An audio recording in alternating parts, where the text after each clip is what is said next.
core issues.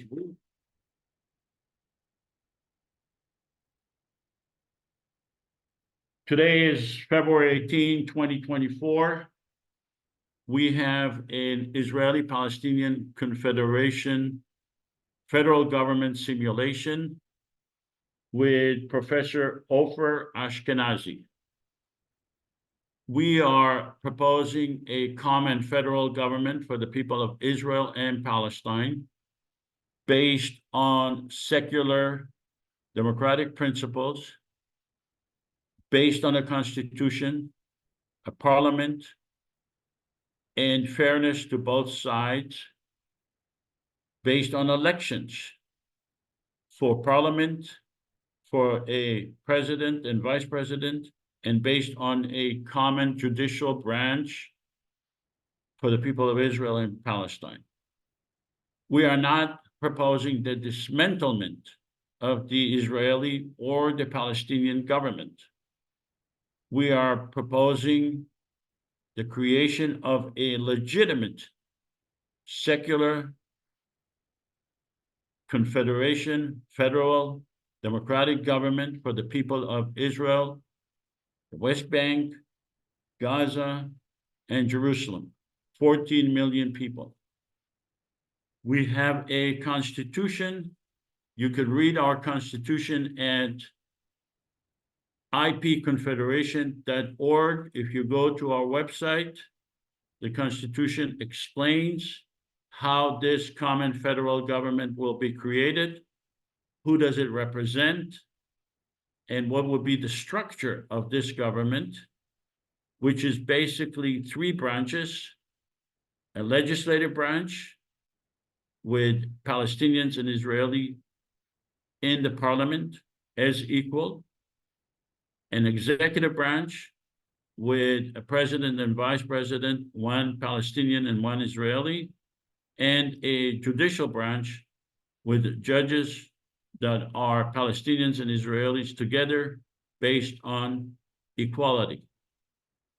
The Constitution is a very interesting read. It tells you also how this common government will be created and what would be the relationship between the Israeli and the Palestinian governments, and how the common federal confederation government will pass legislation that would ultimately be acceptable to the Israeli and the Palestinian governments and would provide them with safety valves so that their core issues are protected. My name is Joseph Avasar. You could reach me at josephavassar@gmail.com, and I would be happy to respond to you. I try to respond to each and every email I get. If you have questions or comments, you can send them to me, and I will respond to you. Ofer Ashkenazi is our guest today, Professor Ofer Ashkenazi. Ofer Ashkenazi is an associate professor of history and the director of the Richard Kobner Minerva Center for German History at the Hebrew University of Jerusalem. Currently, Professor Ashkenazi serves as the Vice Dean for Teaching Affairs in the Humanities. His publications include monographs and articles on various topics in German and German Jewish history, including the anti-war German anti-war movement. Interwar German anti-war movement. German Jewish migration to Mandate Palestine. That I believe is during the British Mandate. Nazi-related humor in post-Wendy Germany. His recent publications consider the everyday life of Jews in the late Weimar and early Nazi years. He will speak based on his personal experience as a participant in the Israeli-Palestinian conflict. On March 3rd, we will have Professor James L. Gelvin of UCLA. On March 17, we will have attorney Ahab Masala. You see him here with his lovely wife. He's a civil rights attorney representing Israelis and Palestinians regarding, mostly from what I understand, family reunifications, not only between Palestinians, but also Palestinians and Israelis themselves. He is a family reunification specialist. On March 31st, we will have Professor David Mendikoff. He is a professor of Middle Eastern Studies at the University of Massachusetts Amherst. On April 14, we will have Ziad Abu Zayad. He is a member of the Palestinian National Council, which is the parliament of the PLO, former Palestinian Authority minister, and a member of the Palestinian Legislative Council, chair of the Law Committee. He's a former member of the bilateral negotiation team in post-Oslo Accords, Cairo, negotiations which led to the creation of the Palestinian Authority. On April 28, we will have Tony Clark. He's a special advisor on the Middle East to the Oxford Research Group and serves as a consultant to the Palestine Strategy Group and the Israel's Strategic Forum. And on May 12th, we will have Professor Michael Steinberg. He's a professor of history and, sorry, I'm covering my own. And German Studies at Brown University. These are previous participants that we had the honor of having them. Many or some of them appeared twice. And as you can see, we invite people regardless of their political affiliation or political point of view to stress test our formula for peace. Noam Chomsky came twice before our simulation, and he was impressed, and he recorded a video endorsing our formula for peace. Colonel West, who is a candidate for US president, also appeared in our simulation. And as you can see, many, many people have participated and have made some excellent comments regarding the potentiality of our formula for peace. Unfortunately, some people were invited and did not come for one reason or another. We will do our best to have them come and stress test our formula for peace. These are the people who we invited or that either ignored us or outright said that they are not willing to come in because some said they believe in two states, some said that they do not see the feasibility of creating a federal government, even though some of them live in jurisdictions that have, in countries that have federal governments themselves. The simulation will usually take 120 minutes. This is a simulation. We will have several segments in the simulation. And we will show those segments and ask the speaker to comment about those segments. Each segment, the speaker will be asked to make his comments. And then we will have a ending session with a question and answer to the speaker and closing remark. We have a video that explains, very short and brief, what is our formula for peace, and I'd like to play that.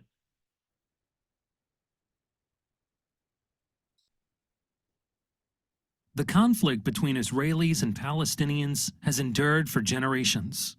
And instead of time healing the wounds, it's only caused the anger to fester and the violence to grow. But what if there was a way to alleviate the tension? Something that may not outright solve every problem, but at least create a forum that encourages a peaceful compromise. Welcome to the Israeli-Palestinian Confederation, a common third government between the Israeli and Palestinian citizens, specifically designed to foster peace, tolerance, and economic prosperity between the two nations.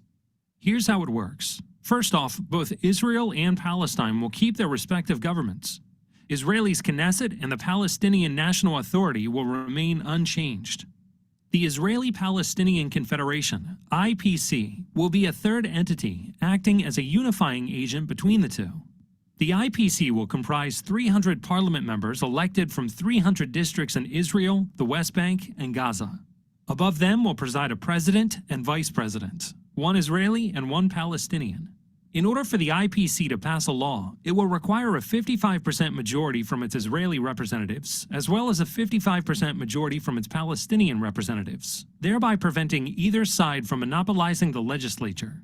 Of course, the IPC won't undermine the political power of either the Israeli or the Palestinian government. At any time, Israel or Palestine may veto a law passed by the IPC. If neither side vetoes, the law is passed. And the two nations are another step closer to resolution. Please help us make this a reality. The Israeli-Palestinian Confederation. We might speak different languages, but we all mean the same thing. So we are simulating what we just saw in the video. And before each simulation, we do a pre-simulation survey, which we will compare to a post-simulation survey. So we will have one survey now. Please vote. Do you support a common confederation government for the people of Israel and Palestine? If you could all vote, that would be appreciated. We will have another vote at the end of the simulation today. So give it a few more seconds if you can vote. We're moving fast here, so please be prepared to vote because you'll be asked to vote many, many times during this simulation. Okay, 5 more seconds. Right now we have 25 out of 25 voted yes. That's 100%. Now I know we have more than 25 people, so people did not vote. But at this time, we have 100%. Please share the results, Dan. Yeah. So we have 100% yes, but I am noting that not everyone is voting because I see we have a lot. I think we have over 40 guests today in the Zoom. So that means that at least 15 did not vote. And hopefully they will, I understand they will, they want to see what's happening and they will vote later on. And that would be interesting to see what would be the end voting at the end of the simulation. We are here to show how a common federal confederation government could make peace between the Israeli and the Palestinian. Peace is the only game in town. Peace is the only security, and eventually we're going to get to peace. And we are saying that a common federal government is the best way to make peace. Professor Ashkenazi was invited to stress test. He is not a representative. He's not a spokesperson of the IPC. He was invited to stress test and to give us his opinion regarding each segment that we will show him during this simulation. We do not preclude other formulas for peace. We're inviting other groups to demonstrate their formulas for peace. And we don't think that there should be one formula for peace, although we think that our proposal is naturally the best. but we are not claiming exclusivity. We will ask Professor Ashkenazi, Ofer Ashkenazi, to be fair, to judge us based on fairness, not based on perfection. Perfection is the enemy of good. You can never reach perfection. But we will ask him to judge us based on the alternative. What is the alternative? What is the alternative to what we are proposing? Could we make peace? Is peace attainable based on what we are proposing? We will show legislation, and we do show legislation in various simulations to show how a common federal government confederation government could pass legislation that neither the Israeli nor the Palestinian governments could veto, because they will lose legitimacy. There are many, many legislations that we can show, but we are today. I met with Professor Ashkenazi before. He chose two legislation. We will speak about those two specific legislation, but we can show a lot more. Keep that in mind. We are asking you to refrain from comments during the simulation. This is a simulation. This is not a speech. If you want to make comments, please use the chat feature or wait until the end. However, we are asking you to ask questions. We encourage questions. Questions are good. They clarify the issue, and do not be embarrassed to ask questions. But try not to frame your comment in a way of a question. Be fair. Ask sincere, honest questions if you do not understand, or if you want clarification. That's fine. We encourage that. We believe that a confederation is a concept that can be expanded and should be expanded. Reality, life expands. Life changes all the time, and so does the definition of a confederation. Confederation government exists worldwide to address specific conflicts. Some governments refer to themselves as federal governments, while others use the term confederation. Definitions are not fixed and evolve with changing realities. In the context of Israel-Palestine, the IPC defines confederation as a shared government for the people of Israel and Palestine, guided by democratic principles outlined in the IPC Constitution, which can be found at ipconfederation.org. So we had a conversation last time on the difference between what is a federal government or a confederation government, and we believe that a specific confederation definition based on our formula for peace, based on our constitution, makes sense.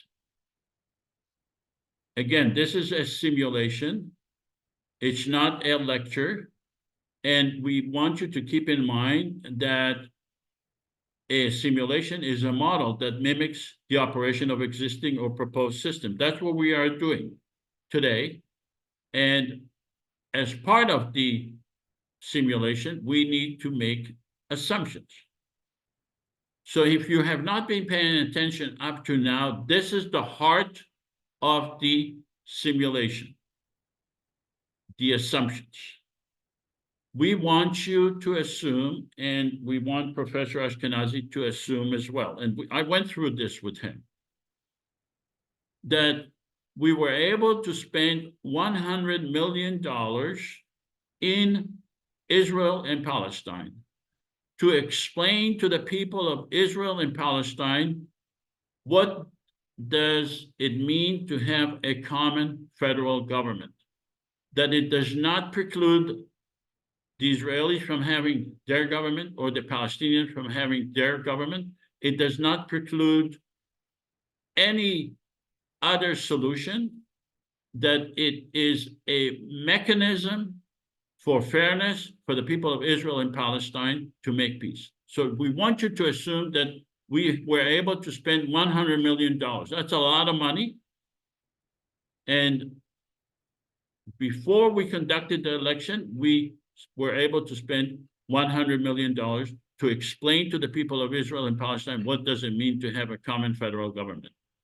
We want you also to assume in this simulation that there are 14 million people in Israel, Palestine. Well, that's actually a reality. Maybe now it's even more. You don't need to assume that. That's a reality. Approximately 10 millions of those are adults eligible to vote and 4 million children that are not eligible to vote. We want you to assume that 5 million people voted. This is critical. That 5 million people voted, that 3 million Palestinian voted, and 2 million Israeli voted. When I spoke with Professor Ashkenazi, he thought that it would be the other way around, but I don't think he challenged the 5 million in the assumption. So we want you to assume that 5 million people have voted. We want you to assume that the president received 1.5 million votes. Now, for the purpose of this simulation, and in order to make this simulation easier for me to conduct, I want you to assume that Joseph, was elected as president, so that you are aware I never intend to run for president. I'm not even qualified to run as president because I do not meet the constitutional requirements to be a president or a parliament member in the common federal government. But for the purpose of this simulation, I'm going to be acting now as if I was elected by 1.5 million people. I also want you to assume that 300 parliament members were elected in the whole area of Gaza, the West Bank, Israel, and Jerusalem, the 14 million people, that each parliament member, he or she represent a district, and we have 300 districts. And each district is composes of 47,000 people. So each parliament member represents 47,000 people. So I'm going to go to the audience first before I go to Professor Ashkenazi. Do you have any questions, not comments, but questions for you to understand those assumptions? Please speak up. Audience, do you have any? Do not be embarrassed to ask questions. Do you have any questions regarding those assumptions? Okay, I don't see any hands being raised. So I am going to go now to Professor Ashkenazi, and you have the privilege of asking questions and making comments because you are our guest speaker. Professor Ashkenazi, do you have any comments or questions? Yeah, good morning. Thanks so much for inviting me. We ran over a few questions when we talked last week, Joseph. I had a few technical questions and you answered them, or you said, and I think it's fair to focus on the principles and not the technicalities. So we'll go with that. I want to raise two issues that we can assume or not assume at this point, but I think it's important to remember them. The first is that the video that you showed looked at the Israeli and Palestinian government as two equal entities, whereas this is not the case, and it might be a problem because Israel does have national sovereignty, whereas the Palestinian Authority doesn't have national sovereignty, doesn't have a state, and therefore it is much more limited. So there is a kind of imbalance that I'm sure should be addressed. So that's one thing. And the other thing, if it's okay, I will just mentioned that in 1930, the year 1930, Albert Einstein wrote his proposal for the Jews and Arabs in Palestine, which was pretty similar to what you propose now. Obviously, there was a lot of resentment to it, but there was also positive reaction. The positive reaction, the most interesting in our case, is from the journal Palestine that represented Palestinian intellectuals at the time. And they said, you know what, we can agree to that. That sounds good, but it requires goodwill. And we don't think we'll find goodwill. So there is an assumption here that there will be goodwill, and which I like this assumption, but it might be a problem that we will have to address later on. Okay, thank you. I'd like to respond. The equality that is shown in the video does not reflect symmetry in terms of political or economic or any equality in the political sense between the Israeli and the Palestinian government. It actually represents equality in terms of their veto power. That's the only equality that they have.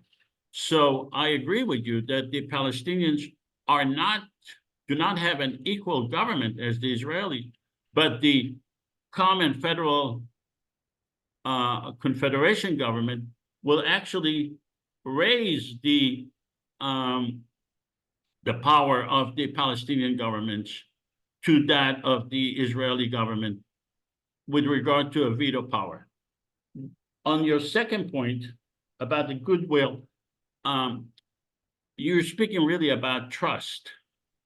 And when you create a democracy, in reality, you don't really need trust.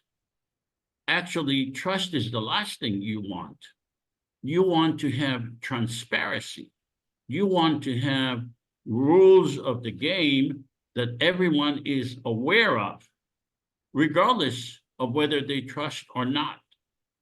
Like I said, sometimes it's better not to have trust, because this way both sides make sure that the rules of the games are being followed and that the rules of the games are transparent. That's what really makes a democracy, that the rules of the games are transparent and everybody knows those rules and everyone is expected to comply with those rules.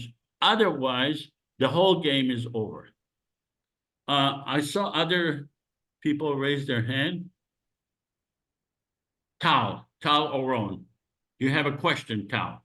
Yes, thank you. My question is always the president is Israeli and the vice president is Palestinian? No. Whoever gets the most votes is the president, and whoever gets the second number of votes of the other nationality is vice president. But based on the Constitution, they are required to rotate after 2 years. So the president, so now I am the president. I was elected by 1.5 million votes. A vice president was elected by 1.3 million votes. She is a Palestinian. I will serve for 2 years, and then I will become vice president, and she will become the president. So everybody votes for one president, like Yes. And so I can, it doesn't matter if I'm Israeli or Palestinian, I can vote for an Israeli or Palestinian president? Correct. Whoever you want to vote for, you can vote for, and including the parliament. If your district is a mixed district, if you are Israeli and you live with Palestinians, and you feel that your parliament member is, your choice for parliament member is Palestinian, by all means, you can vote for him. Oh, okay. All right, so. Thank you. In fact, this is what we are asking people right now to do. First of all, we want volunteers at this point. I need a volunteer to act as the Palestinian president. Do I have someone in the audience who is willing to pretend that he is the Palestinian president and will have the opportunity to veto legislation as if he or she is the president of Palestine? Do I have a volunteer for the president of Palestine? If nobody wants to do it, Joseph, I can do it. Okay, Nasir. Yeah. Okay. Do I have a volunteer for the Prime Minister of Israel?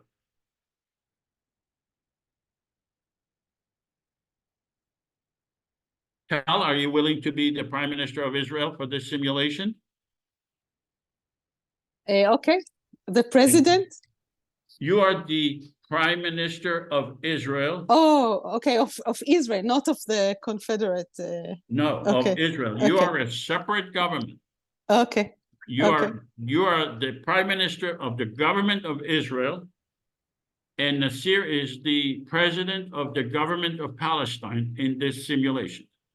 Okay? Okay. Okay. The rest of you will have to act as either, you don't have to, I'm asking you to act as either Israeli or Palestinian parliament members. Keep in mind that your district may be exclusively Palestinian or exclusively Israeli, or a mixed district, meaning Palestinians and Israelis together. So I'm going to be asking you to vote and identify yourself based on your voting, whether you are a Palestinian or an Israeli parliament member. Please vote. So Since Tal is new here, she might want to explain to her that she's the prime minister, like she'd be Netanyahu now, and that she will have to decide whether to accept or veto resolutions that are passed. right.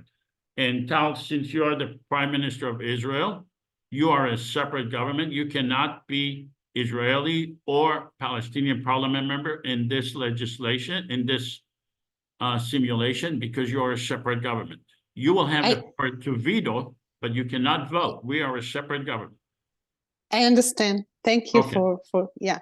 Okay, so we have 12 out of 18 that are Palestinian, or 13 out of 19. Please share the results so we know. Okay, we have 14 out of 20 Palestinian parliament members and 6 out of 20 Israeli parliament members.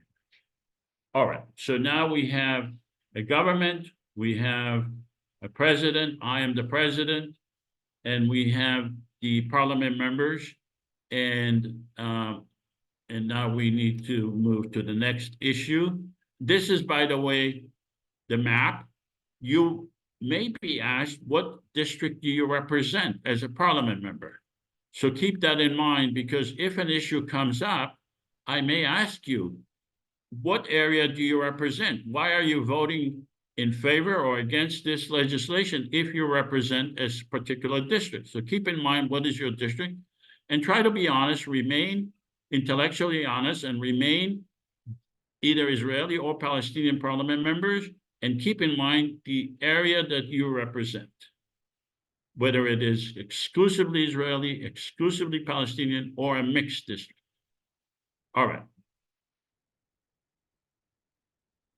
Our first order of business is to ratify a constitution. Libby told me that she's not going to be here today. Charles, are you available? Okay, let me read you the Constitution. We believe that Palestinians and Israelis are entitled to equal rights under the law and guaranteed human rights and freedom. The Israeli-Palestinian Confederation does not intend to supersede or supplant the Palestinian or Israeli government, nor to abrogate or undermine any agreements between those governments. We recognize the need to work with the Israeli and Palestinian governments. Our purpose is to resolve conflicts and to expand the relationship between Palestinians and Israelis in a fair and equitable manner. We believe in equal rights under the law, guaranteed human rights, and freedom for all. We voluntarily give the legislator and the government of Israel and Palestine veto power over legislation we pass relating to the domain of control of those governments. We believe in the separation of power between the legislative, executive, and judicial branches. We believe in the creation of a permanent secular government for all the people residing in Israel and Palestine. We believe in having a separate judicial branch relating to the IPC legislation with Israeli and Palestinian judges with a system to avoid biased decision based on nationality. So the important part of this constitution, the proposed constitution, by the way, this is a short version of the constitution. The long version is on our website. It says that the Israeli and the Palestinian government can agree to whatever they want between them. They can agree to one state, they can agree to two states, they can agree on the status of Jerusalem or any other issue. The common federal confederation government is prohibited. We are not allowed to challenge those or to abrogate any agreement between the Israeli and the Palestinian governments. They can agree to whatever we want. Constitutionally, we cannot undermine those agreements. And the second important thing in this constitution is that once we pass legislation, once we pass laws, the Israeli and the Palestinian governments, the independent governments that are now being represented by Tal and Nasir, they have the power to veto the legislation if the legislation violate their sovereignty. These are the important issues in this legislation. Let me go to the audience first. Audience, do you have any questions, including Nasir and Tal? Do you have any questions regarding this constitution? Questions, please.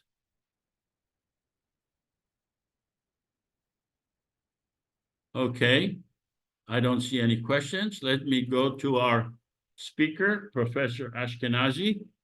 You can make comments and you can ask questions.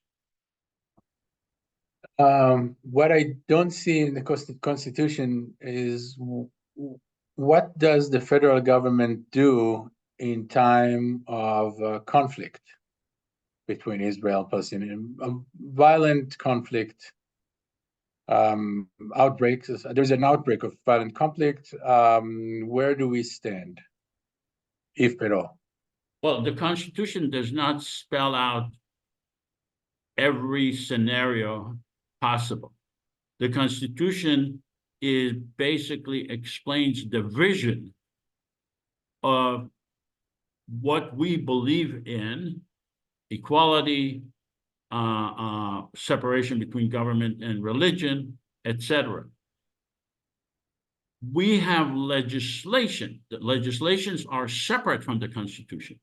Legislations are passed by the parliament to deal with conflict on a specific, either with a specific conflict or with anticipated conflict based on our legislation.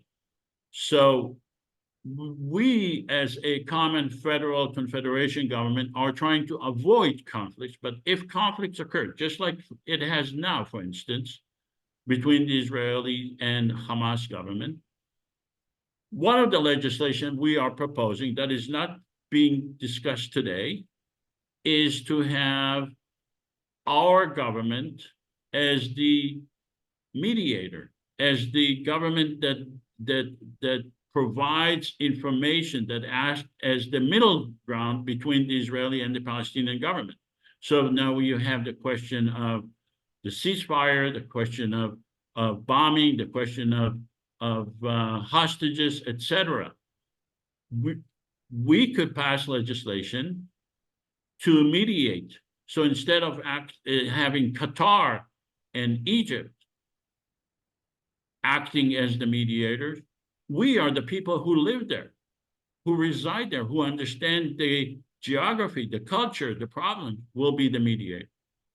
But the question is, wouldn't you consider it better to be automatically, by definition, a mediator in a conflict? That this will be part of the duties of this confederacy. You're saying that it should be part of the Constitution? I'm asking, why not?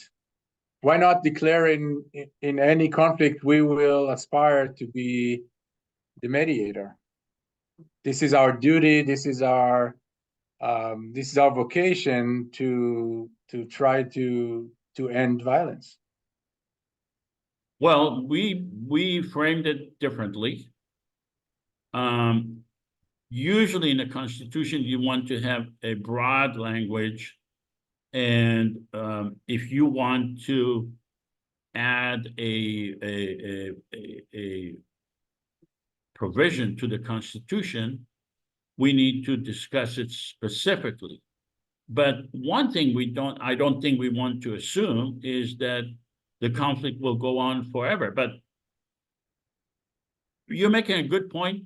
I suggest you draft a provision to the Constitution. I mean, like I said, we are not perfect. Perfection is not the criteria. Any other? I have a question. Yes. If I like what Professor Ofer is saying, but wouldn't something like that require legislation, since it does sort of infringe on the powers of the two governments, and therefore the two governments would have to either accept or veto something like that? So, for example, What is your question this year? So my question is, that type of, it couldn't be something that you would add to the Constitution. It would have to be law that would be either ratified or vetoed by the two governments, the separate governments. Okay. Any other questions? Professor? I have a question. No answer? Yes. Okay. No, he will answer. I think he just wants all the questions at once. I don't know. Go ahead, Tal. Ask the question. My question is about we believe in a creation of permanent secular government for all the people residing in Israel and Palestine. Mm-hmm. So let's assume in Israel in a few years it's not a secular government anymore. It's a religious controlled government in Israel. And also in Palestine, people are Islamics and they want the religion to be considered. How do we do? How has it been dealt with? We are a separate government. I know, but the people are religious and they. So the parliament members of our government have different beliefs than the parliament members or the even majority of the population in Israel and Palestine. We are a separate, independent entity from the Israeli or the Palestinian government, and we represent a segment of the Israeli and the Palestinian society. And we are trying to create political power to have as much influence in Israel and Palestine as possible by demonstrating to the people of Israel and Palestine that separation between government and religion is a possibility. But we do not preclude the Israeli or the Palestinian governments from integrating religion in their government. We understand that there's going to be a conflict between us and them, and we give them priority. They are the superior governments. Shlomo, do you have a question? Oh, okay. And any other questions? No question. All right. Yeah, no question. No Okay. question. Except All right. that I have a problem with Zoom. Okay. Let's have. We need to ratify the Constitution now. Since you are the parliament members we are assuming that you ran on your acceptance of the Constitution, and in order to be part of the parliament, just like in any other democracy, you must accept the Constitution. So let's have otherwise you will be expelled, and the person who is next in line will be the parliament member. Let's have the Palestinian parliament members please vote.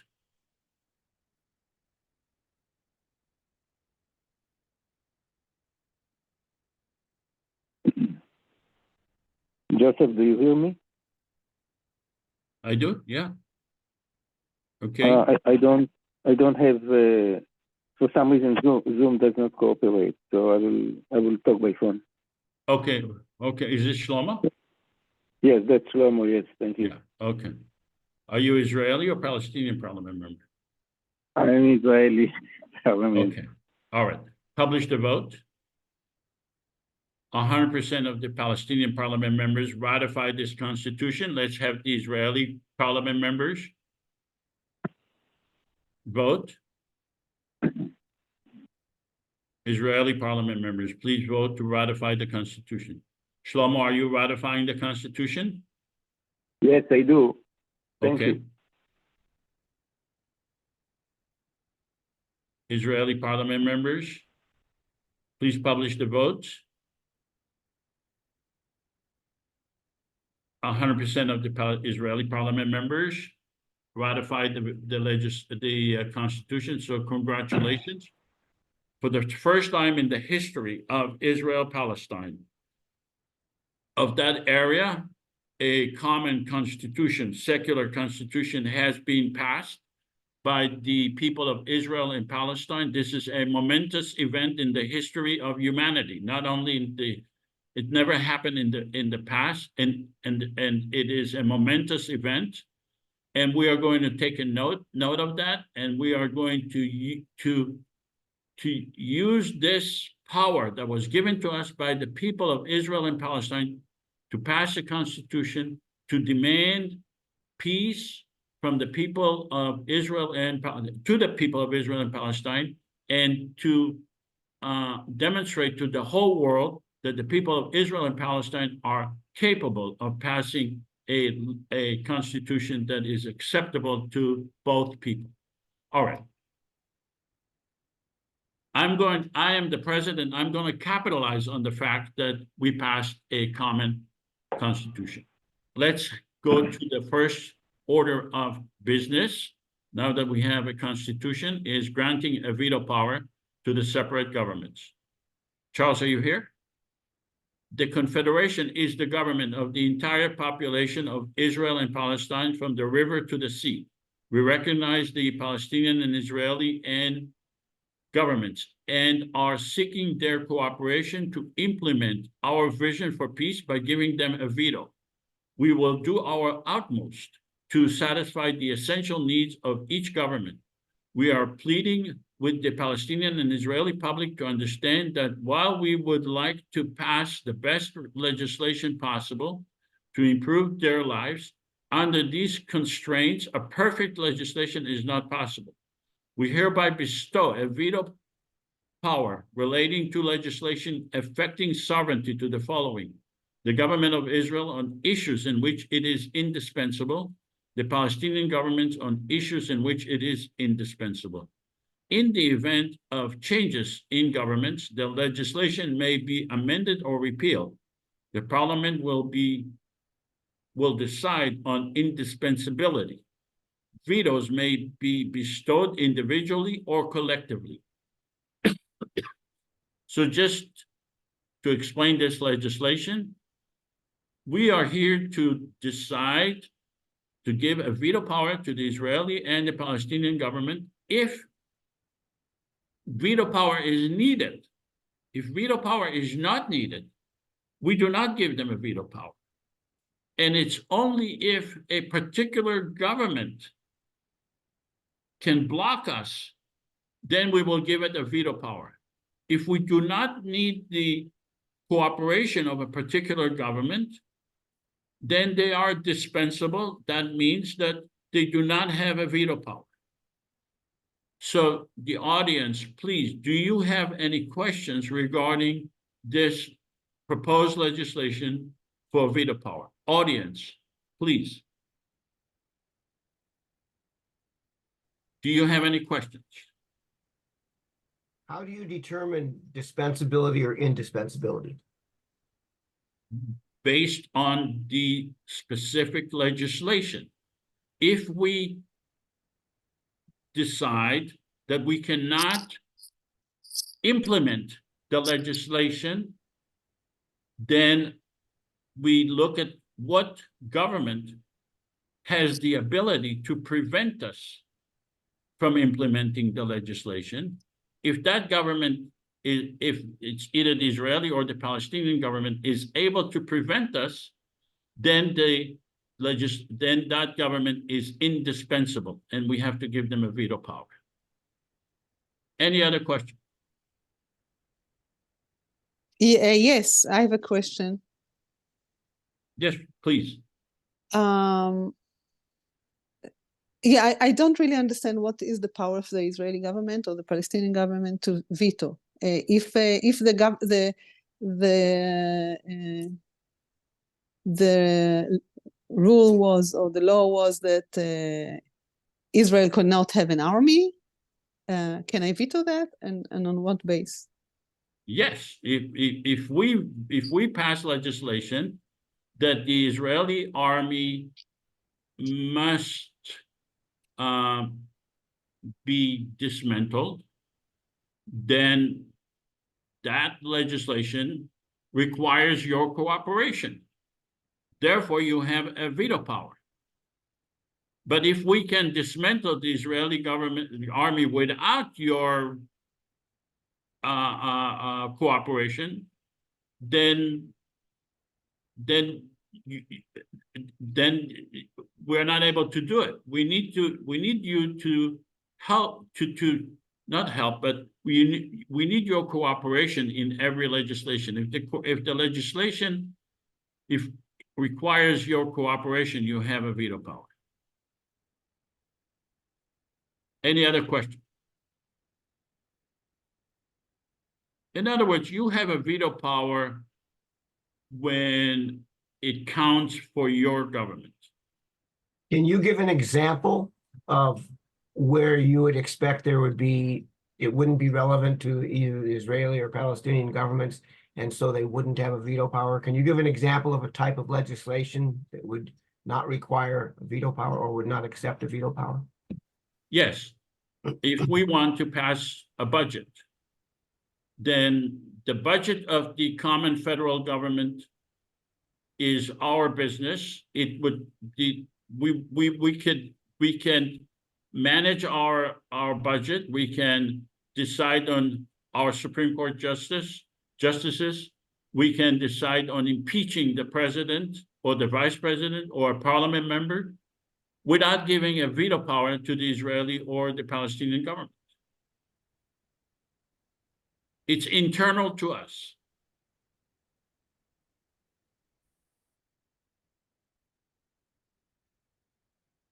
Any other questions? Okay. Professor Ashkenazi, do you have any comments or questions? Just to clarify this, the last point that David raised, I think that, you know, your answer means that only internal affairs can be dealt without veto. I mean, even the budget, you know, if you want to raise taxes, to get the budget, you will have to let the government's veto power, right? You can't tax people. Correct. If we want to tax the Israeli or the Palestinian people, then the Israeli government could prevent us, and therefore they are indispensable and they have a veto power.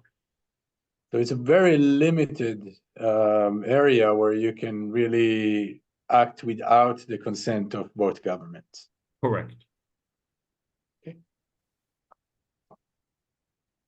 All right. Let's take a vote. Palestinian parliament members, do you vote on this legislation to give a veto power to the Israeli or the Palestinian governments on questions in which they become indispensable? Palestinian parliament members, please vote. Okay, publish the vote. 100% of the Palestinian parliament members voted in favor of this legislation. Let's go to the Israeli parliament members. Please vote. Israeli parliament members. Please vote. Okay, publish the votes. Publish the vote, please. 80% of the Israeli parliament members voted in favor of this legislation. So we passed this legislation. Now notice that for this legislation, the Israeli and the Palestinian governments do not have a veto power. This is a part of our internal legislative process.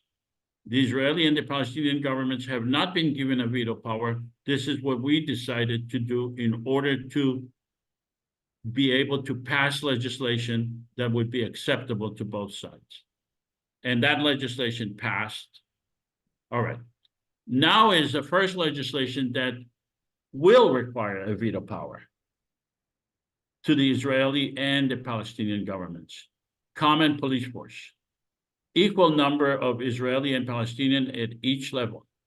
Distinct uniforms for the common police force, different from the Israeli or Palestinian police force.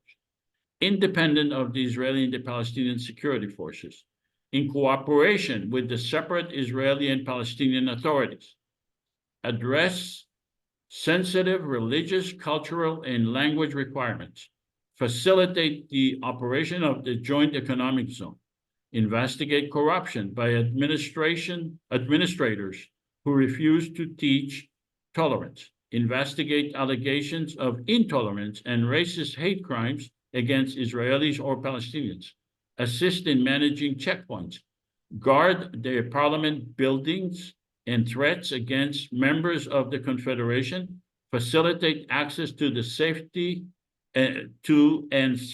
of religious facilities. We hereby submit this legislation to the Israeli government, the Palestinian government, and Hamas.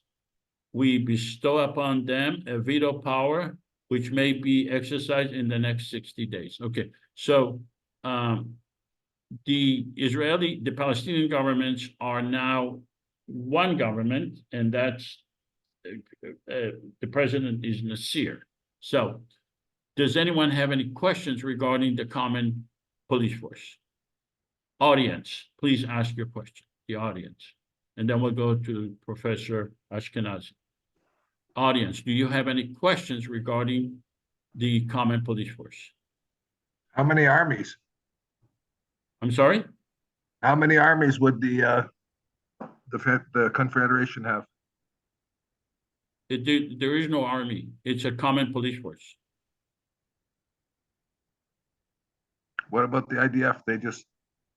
The IDF remains as it is, and all the Israeli and the Palestinian governments have their sovereignty to pass whatever they want.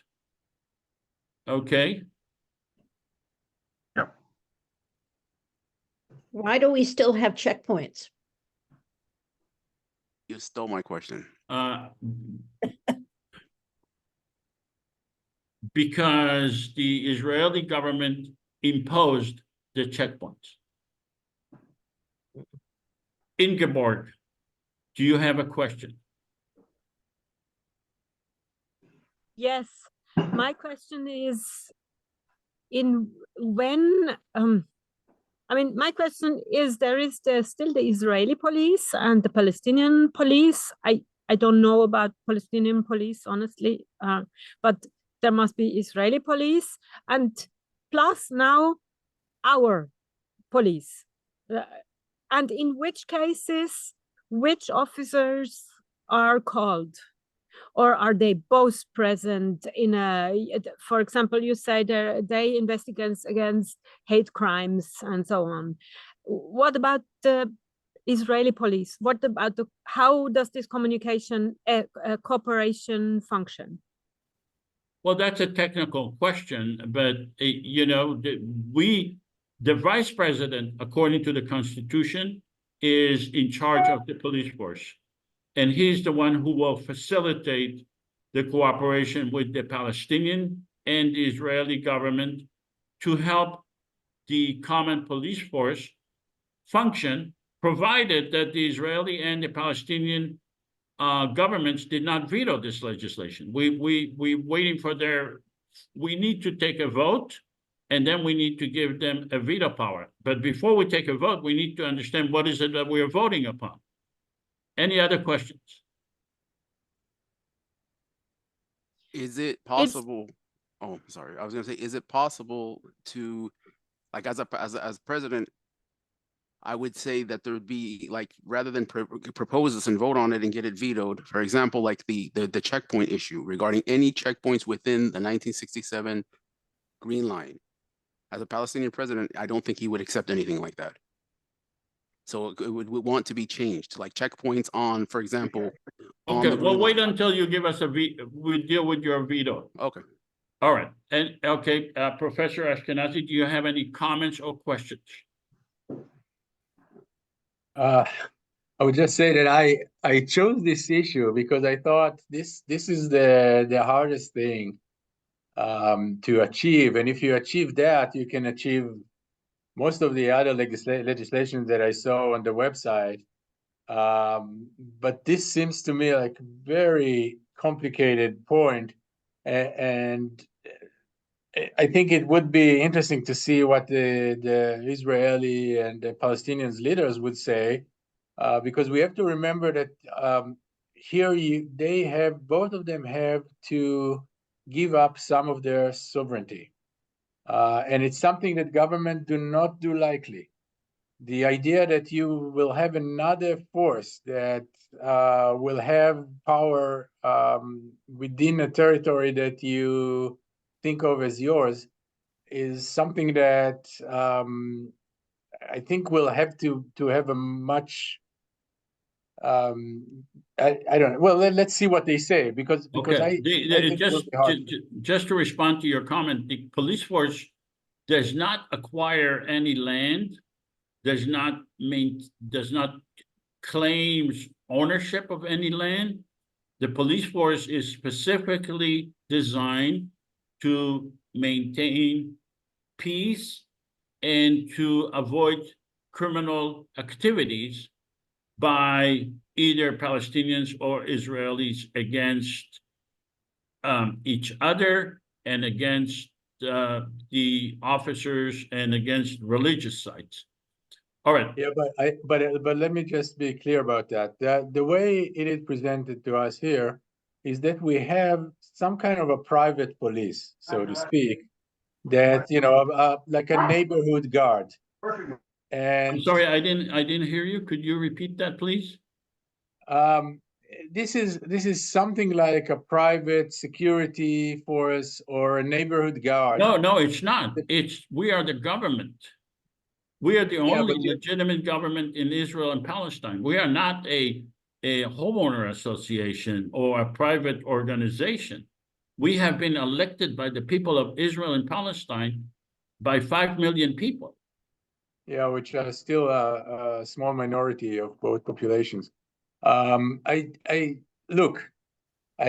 think it's solvable. It's not something that we should toss to the garbage. I just think that we need to work harder on this legislation. If I were the Israeli prime minister, there is no chance. Maybe I personally, yes, but I don't see any prime minister that would say, "Okay, I give up some of the sovereignty.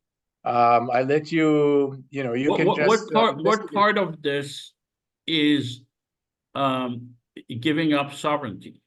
What part of this legislation? You have someone else to take care of the checkpoints, for example, which is not in part cooperation with the separate and Israeli Palestinian authorities. Why Yeah, would but you want to that have means your soldiers because standing there if you can have Israeli and Palestinian soldiers or police officers that represent the people of Israel and Palestine? because right now I control the borders, right? And you tell me I want to trust you that you will control the border without without my 100% control, and I don't see how any government agrees to that. I don't see how the U.S. government would agree to someone else. The border Well, between are you aware that the federal government controls the borders of the United States? That the federal government has police officers all over the United States managing specific federal issues?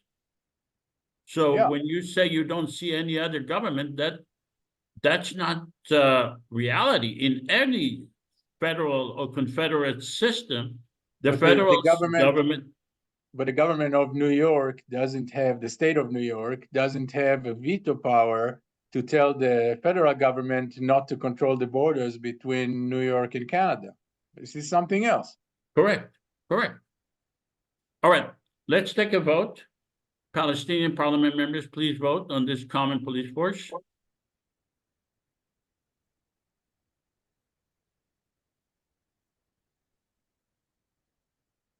All right, publish the vote. 100% of the Palestinian parliament members voted in favor of this legislation. Let's go to the Israeli parliament members. Please vote. Israeli parliament members.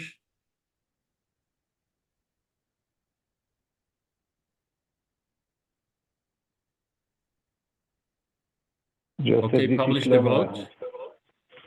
83% of the Israeli parliament members voted in this legislation. Let's go to the president of Palestine. Are you going to veto this legislation? As it stands, I'm going to veto it for two particular reasons. Number one, no Palestinian authority or leader would ever accept checkpoints, legitimizations of checkpoints within the occupied territory. Checkpoints are something that infringes on the daily lives of Palestinians. And number two? Number two, the word investigate. The Palestinian Authority, since its inception, has cooperated and successfully reduced acts of extremism against Israel. Meanwhile, the Israeli government and the army has done less than 10% of that efforts to stop the extremism of Jewish extremist settlers inside the West Bank who have been active and more active than ever, especially since October 7th. All right. So unless, so Mr. President, real quick, unless there isn't some type of enforcement that treats, because my government has lost legitimacy and popularity among the people because they see us as cooperating with Israel, defending Israeli lives more than defending the lives of our citizens. And this has put my government and my legitimacy at risk. That's not related to this legislation. Well, this legislation would make it worse because it would see us as doing more to continue the status quo. Okay. And all right, Mr. President, let me remind you, first of all, you have not been elected by anyone. You are not a legitimate president. You have been given an opportunity to veto legislation that would remove the Israeli police force from the checkpoints and to have equal number of Palestinians and Israeli in the checkpoints. Your veto basically says that you prefer the Israeli police force over a common police force. So you are acting against your own people of Palestine. I am the only legitimate government president in that area, and I am going to go public should you decide to veto this legislation and tell your own people that you are acting against them, that you are ignoring the checkpoints that have been there for years and you want to keep them. That's the bottom line of your legislation. Let's go to the Israeli Prime Minister. Israeli Prime Minister, are you going to veto this legislation? But just for Yes, the, I am going to veto. Okay, and what is the reason? The reason is that I need to protect the safety of my citizens, and I cannot allow weapons that I don't control everywhere, and I cannot allow. I don't know if only Palestinian. You said equal number of Israeli and Palestinians at each level. Does that mean it's each incident there will be equal number of Israeli and Palestinians? Yes, there will be equal number of Israeli and Palestinian police officers. Some No, of these but in police officers. in each incident, for example, the No, reason it no, can no. no. So Read- I cannot allow that in a checkpoint there will be only Palestinian of your police. That's there not what with it weapons. says. That's not what it says. It says equal number of Israeli and Palestinian at each level. At each level, does it mean in each incident? No, it means that if there is a general that is Palestinian, there will be a general that is Israeli. If there is a first-class officer, so many first-class Palestinian officers, there will be the exact same number of Israeli officers. In each event. Not an event. You're reading something that is not there. It says Okay, so I tell you why I'm veto it. I veto it because I cannot have a situation at a checkpoint, for example, that only Palestinian of your police will be there. But that's not what it says. That's not what it says. It says that they will be together. I'm asking you.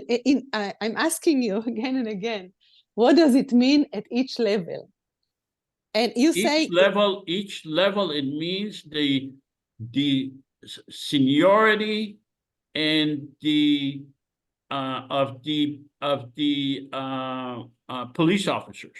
and That's what it means. and I'm asking in each incident, in each event. No. So you're saying that in one event, it can be a possibility that it's not equal number of Israeli and Palestinians. No, I'm not saying that. You are saying I'm saying that. I'm saying the opposite. So Well, why links with the question I had before, because me too, I didn't understand. I'm sorry to interrupt here because I have the same question. How does it look like in practice? Like, in practice, let's take the example like, with the checkpoint. Are there always equal number of Israeli and Palestinians at each checkpoint? Because what I understand is that Israelis want and need this absolute control. They need this absolute because they are safety obsessed. Okay, in practicality, what it means, let's say a checkpoint, let's say we decide with the Israeli and the Palestinian governments that the best number of officers in each checkpoint is 50. That means that 25 of those will be Palestinians and 25 of those will be Israelis, and they all swear allegiance to the common government, and they're all under the auspices, under the jurisdiction of the federal government, not the Israeli, not the Palestinian. That's what it means in practicality. All right. Okay, so yeah, so I veto this rule. Okay, so you are aware that the checkpoints have not given security to the people of Israel and Palestine. You are aware that it has not stopped the violence, and as the only legitimate president of Israel Palestine, I will work very, very hard to politically against your veto, because I think that you are endangering the people of Israel and Palestine, and you are not doing enough. First of all, you're refusing to understand what this legislation is about, and you're not doing enough to protect your own people of Israel and to free them from this checkpoints that have been around for many years, and I will apply international pressure against you. Yeah, can we recommend, can I reply as the president of Israel? and can we Yeah. recommend a change? Can both of us recommend a change that can be sent back to your Yeah, okay. we can work on that. Okay. But look, we go ahead, understand Tal. the point. I'm not here to convince Sure. Because here's the thing. I understand that there is a security concern for Israelis, and this is what I would propose, and I can see as acceptable. Every country and every society has the right to further security. As long as the checkpoints do not divide Palestinian cities that are not within Palestinian areas, that don't, like, for example, like the city that I'm from is Beit Hanina. We are you. literally Nasir, divided in half. you're dealing with the checkpoints. I am Yeah, dealing with the police force. Okay, but what I'm saying, Joseph, you have to understand what checkpoints does to Palestinian society. It is the I most annoying understand what they thing. do. And That's not anything the that issue. legitimizes it, You want to expand and you want to continues it, expand the discussion.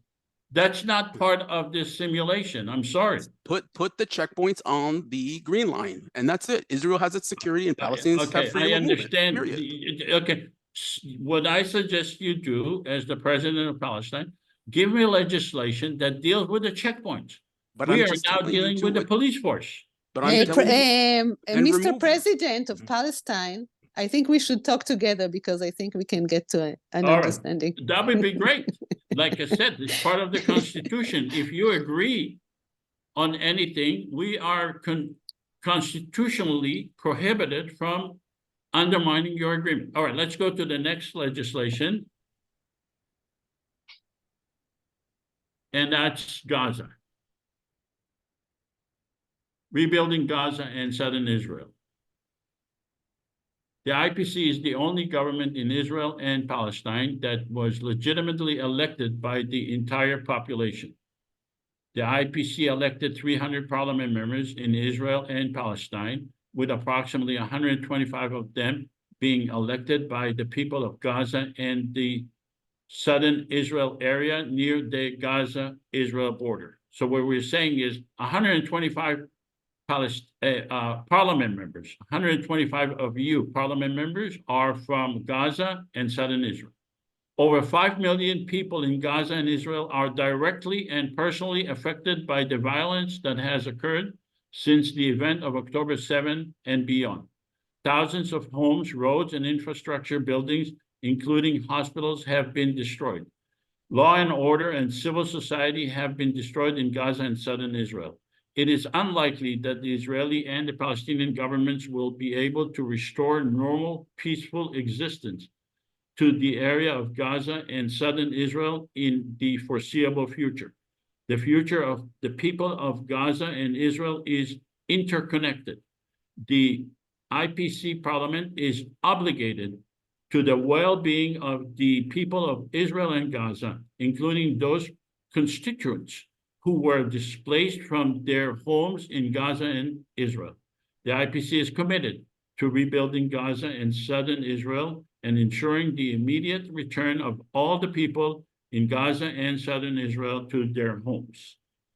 All right, let me go on. I'm sorry, next page. The IPC is calling for an immediate ceasefire between Israel and Gaza. The IPC is calling for the immediate return of all political hostages and prisoners to their respective jurisdiction. The IPC to coordinate and facilitate peaceful movements of Palestinians from the West Bank and Gaza. The IPC is calling for the rebuilding of Gaza and Southern Israel by requesting a $50 billion grant from the world community, including the Israeli and Palestinian governments, to aid in the rebuilding of the areas in Gaza and Southern Israel affected by the devastation. The IPC will remain the legitimate government in Israel and Palestine with jurisdiction in Gaza, while providing veto power to the Israeli and Palestinian governments on matters that affect their sovereignty. The Israeli and Palestinian governments are bestowed a veto power over this legislation.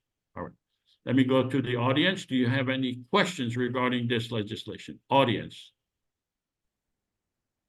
Yes. What about the Israeli hostages?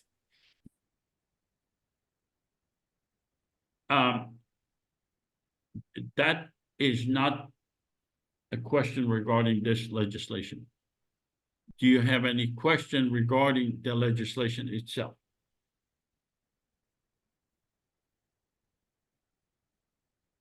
It says here, the IPC is calling for the immediate return of all political hostages and prisoners to their respective jurisdiction. Any questions regarding the legislation? Jason Rosenberg, do you have a question?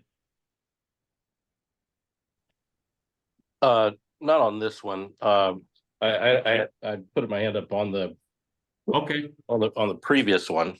What is your question on the previous one?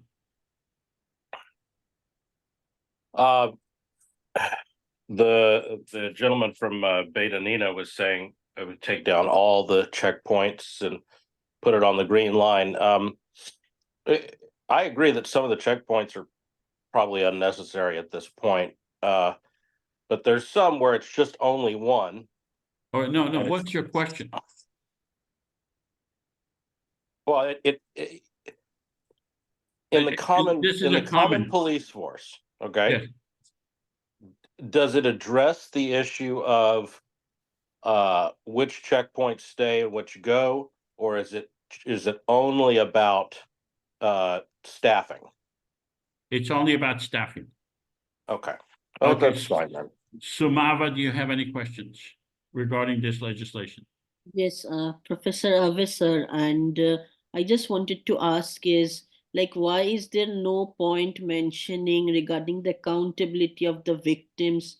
You know, it has mentioned about exchange of hostages and everything, but why not about the victims, you know, who lost lives, you know, on both sides? And secondly, I assume this resolution is brought up and considering that the war has ended.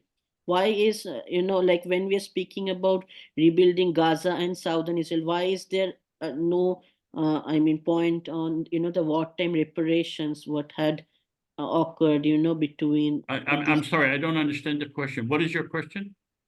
Why is there no wartime reparations, you know, like what happened? I mean, there should be accountability from both. I mean, what. Okay, so you're asking why is this legislation does not include reparation to individual Israelis and Palestinian? The Hamas and the Israel's war in Gaza. So that's the thing I wanted to mention. Okay, the answer to your question is because as the president who suggested this legislation, it is my interest. I am the president of the whole area. I want to have legislation that would pass. In my opinion, if we include individual reparations to Palestinians and or to Israelis, the likelihood that the legislation will pass is diminished substantially. Any other questions? All right, let's go to Professor Ashkenazi. Do you have any comments or questions regarding this legislation? The question, I have both. I'll start with the question. What is the added value of the Confederate government in rebuilding these? I mean, you can think that if we have $50 billion from the international community and you give it to the Palestinians and to Hamas and to Israel, there will be a rebuild. What would be the added value here? Okay, well, first of all, we do not preclude the Israeli or the Palestinian or Hamas from getting their own funding. But the problem is that the likelihood that they will be able to get international support is for each one of them to work in cooperation is diminished substantially. We are a common federal government for the whole area of Israel and Palestine together. We are not about nationalism. We are about the people themselves of Israel and Palestine. We are a legitimate government for the people of Israel and Palestine.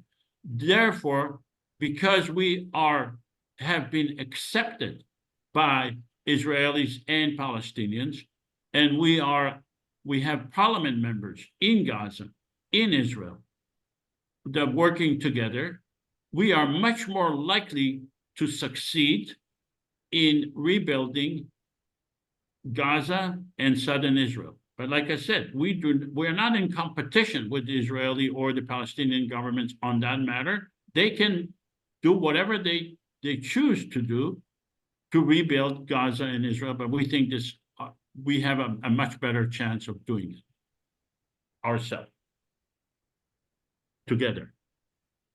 Any other comments, Professor? Well, first of all, thanks, but I think the answer is good. Is a good one. In terms of comment, I thought that the government will not agree to that very easily. So you really need to show that you can raise so much money that they cannot, because when you spend so much money, it gives you a lot of power as a government, and you don't want to give it to a third party. Right.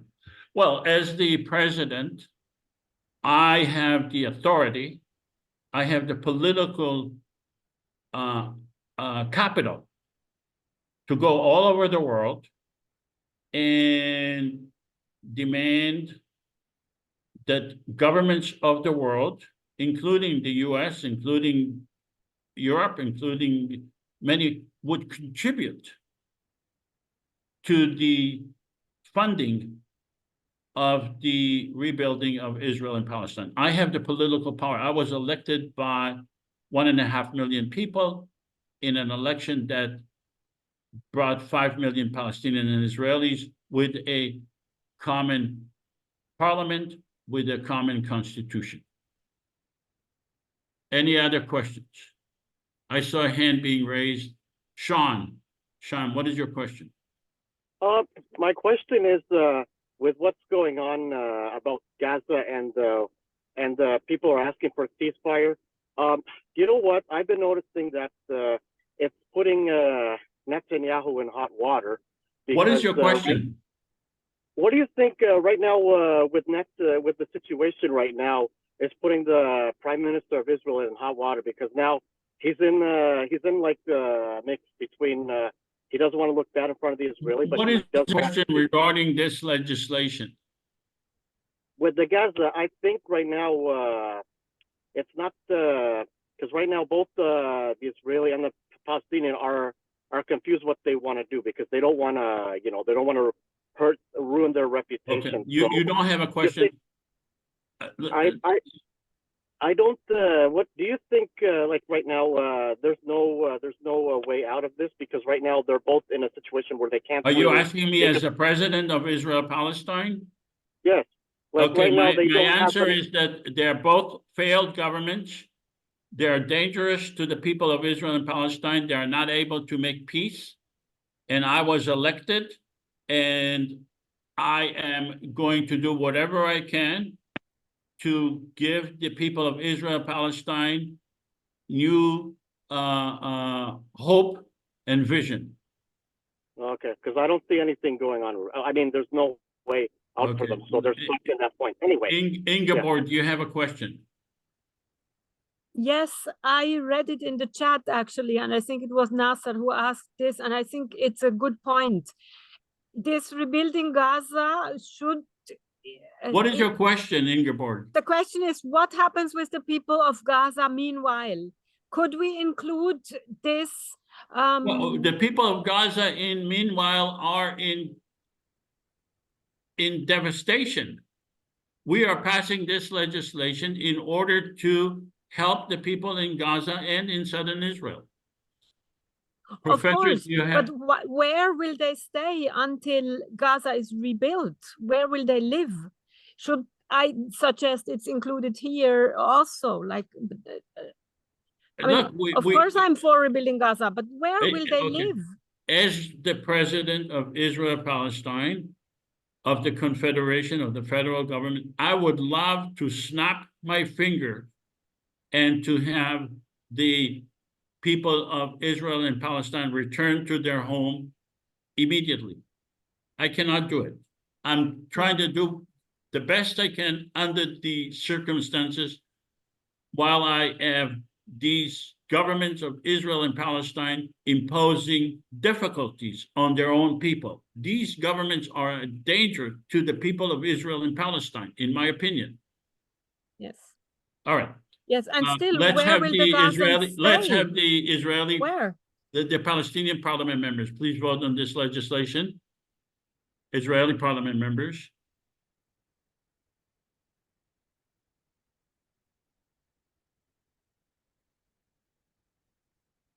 Oh, I forgot, we have any Israeli or the Palestinian parliament members voting? This was the Palestinian. Palestinian, okay, Palestinian parliament member, please vote. Okay. Publish the vote. Okay, overwhelmingly they supported this legislation. Let's go to the Israeli parliament members.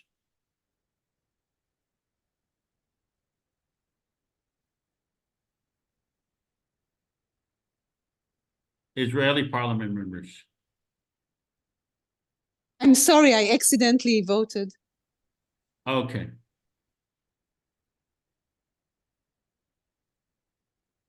All right, let's publish the vote. 75% of the Israeli parliament members voted yes. Let's go to the Palestinian president. Mr. President, are you going to veto this legislation? I'm not going to veto it, but I hope for more legislation that will come that will help the issue that I raised, which is that students and people who need medical treatment need to be relocated to Palestinian areas of the West Bank, because these institutions and facilities have been completely destroyed. Okay. Prime Minister of Israel, are you going to veto this legislation?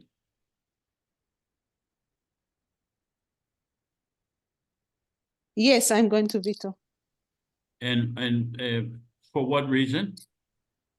I'm not sure what the simulation is about, but I'm acting as if I'm the current government and not myself. Correct. Okay? You are acting as the current Netanyahu.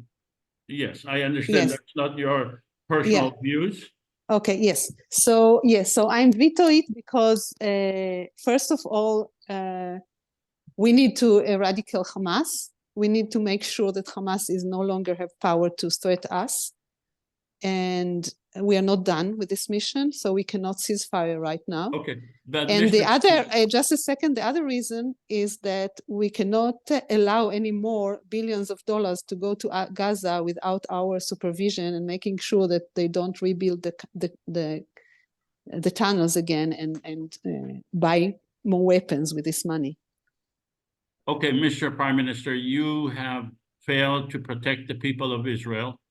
You are not able to rebuild southern Israel. You are not able to have your people return to their homes. You have failed to eradicate Hamas. Hamas is an ideology. The idea that you want to eradicate ideology by militarism is not a possibility. Again, I will, if you should decide to veto this legislation, I will apply international pressure and national pressure within the state of Israel itself. And by the way, you are not a legitimate prime minister of Hamas or of Gaza or of the West Bank. You're just an occupying force. And you have no answer whatsoever. You have no response whatsoever. You are not able to give any peace or prosperity to your own people and to the people of Gaza. So I suggest you think twice about your veto.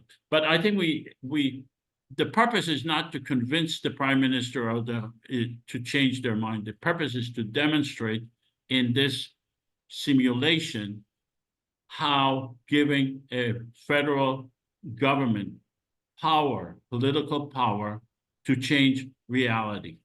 Whether you agree on a specific legislation or not, that's not really the issue. Okay. Post-simulation survey. After participating in the simulation, do you support a common federal government for the people of Israel, the West Bank, and Gaza that will coexist with Israelis and Palestinian government? Everyone vote on that. Please vote. Do you support a common government at this time? After you saw what you saw,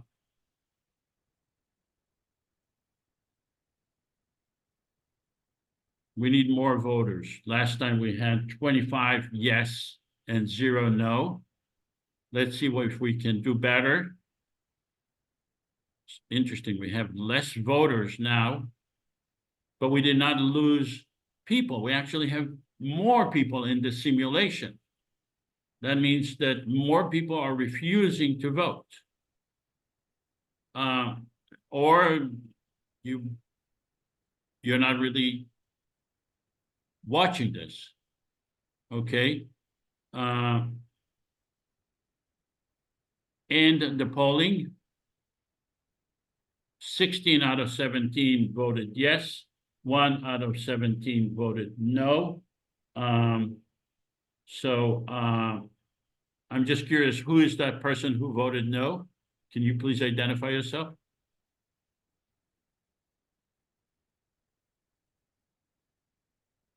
Okay.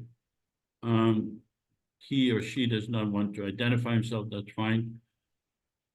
I believe a common government, confederation, federal government can bring peace. It would create a political powerhouse in Israel, Palestine, if we are able to get Palestinians and Israelis to vote yes. It would change the narrative completely in Israel, Palestine, and it will give the people of Israel and Palestine a different avenue for peace.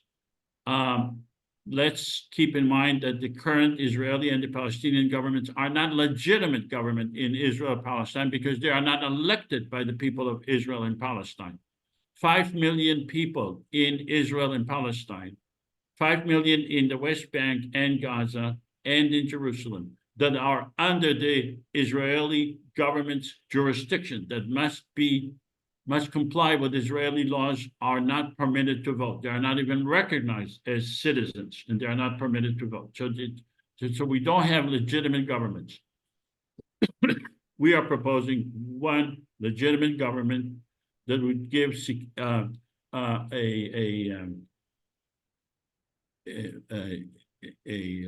safety valve to the Israeli and the Palestinian government.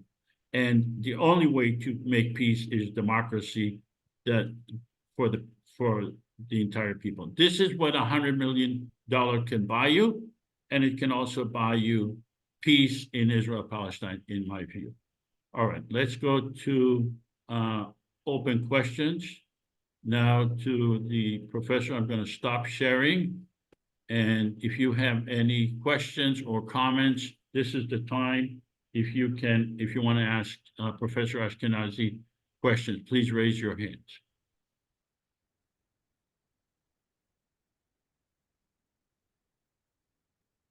Does anyone have any questions or comments, or this is the time? Samir, please ask your question. Go ahead. Hi, everybody. Hi, Joseph. Hi, everybody. I don't have a question. I just have a comment. My comment is regarding the veto power of the IPC. I think just I thought before, and I'm still thinking that from today's simulation, that the veto power is going to be a problem always, from the start to eternity. And it's like, you start the game, and from the beginning of the game, you have a problem, and that problem will keep going until the end of the game. So what it means in reality, the IPC project or model is going to be just like the two-state solution. It took the two-state solution 30 years and it failed. But actually, what they did, the Israelis and Israel succeeded in building more settlements and having more settlers, like from 50,000 settlers to now 750,000 settlers in 30 years. And I think that the IPC project is going to be just another game for Israel to use and abuse for the next 30 years and double the population of the West Bank. And at the end of the game, maybe they reach solution, maybe not, but that's what I think, that it's just the IPC is just another game for the Israelis. And I believe, and I still believe, I believe before, and I still believe that the only and the best solution is one secular democratic state. And why? Because number one, it doesn't require negotiations. Number two, it doesn't require transfer of any population. Number three, it will accept all Palestinian refugees, and that will be the end of the story, end of conflict. That will be the Easy beginning of a and new simple. conflict. All right, Because the then you question outnumber is- the Israelis. No, never will be. In a democracy, you don't have a conflict. You have the people who vote. Whatever the problem is, you go and vote for it. So, But you're saying you're going to but bring in American citizens who've never been to Israel or Palestine. You're going to what do you start mean? calling them Palestinian miraculously. No, And now you're going to give them a vote. No, we're not bringing American. No, those are Palestinians living in Lebanon and Syria, in Egypt, in Jordan. Those are Palestinians who were kicked out of their land in 1948 and in 1967.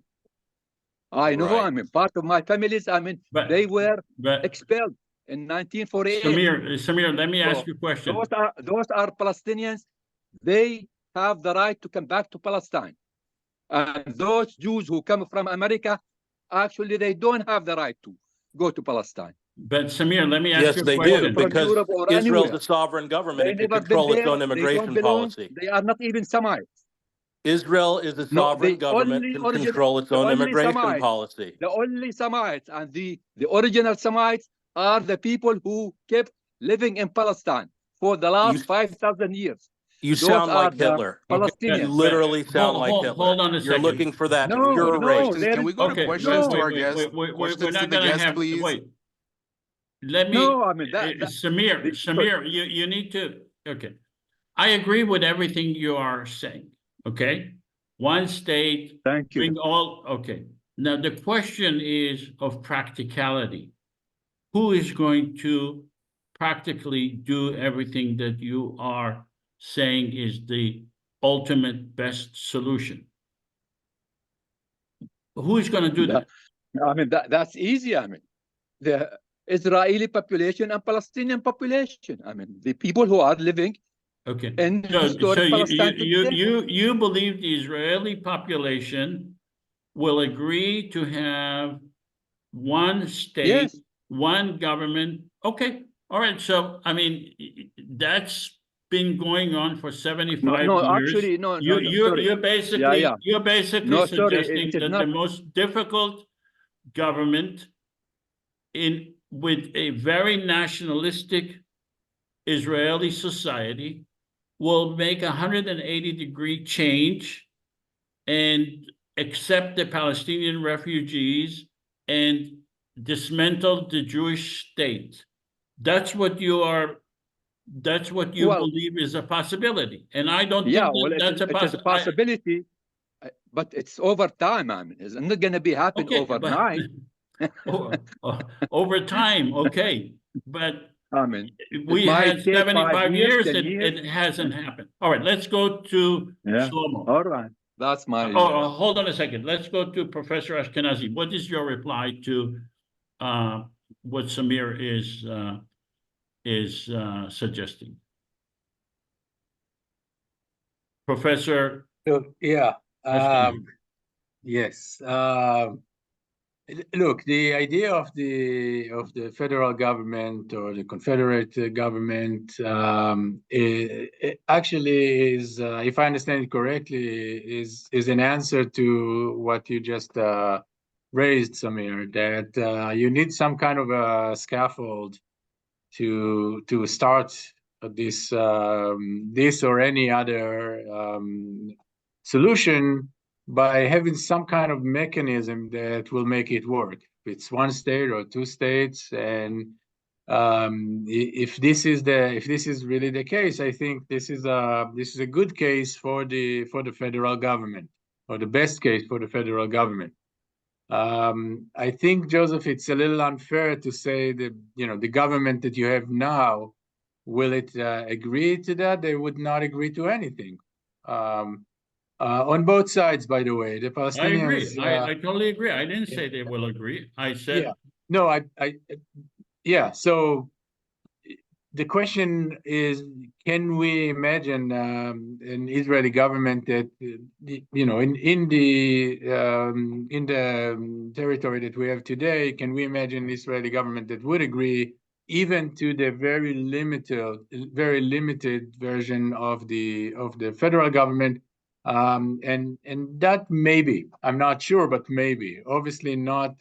I don't see any chance. There is an overwhelming majority in Israel that opposes the idea of one state, and I don't see that happening. But some kind of mechanism, like Joseph mentioned before, this federal government, maybe. Well, what Okay, I think that Samir, let's go to Shlomo. just to say something that, I mean, what happened in. Go ahead, Samir. What happened in South Africa, it's an example 30 years ago. I mean, it just required today an Israeli leader to be brave and to declare one secular democratic state, and that will be the end of the story. I mean, South Africa has the highest crime rate on earth right now. They are considered officially a failed state with various civil wars going on around the country. Well, you want that? That's your fucking dream for Israel and Palestine? That's my best dream. It is not my fucking dream. These fucking Israelis who are killing. Okay, wait. We can use That's what we're talking about. Let's go to Shlomo. The Israeli population is the most stupid population on earth. Damaged. Samir, Samir, let's go to Shlomo. Let me talk, because I'm on the phone. I cannot. Something is wrong with my Zoom. Two questions. One of course, to Ofer. One is, what was your involvement, or how did you view the solution to the so-called conflict in this region?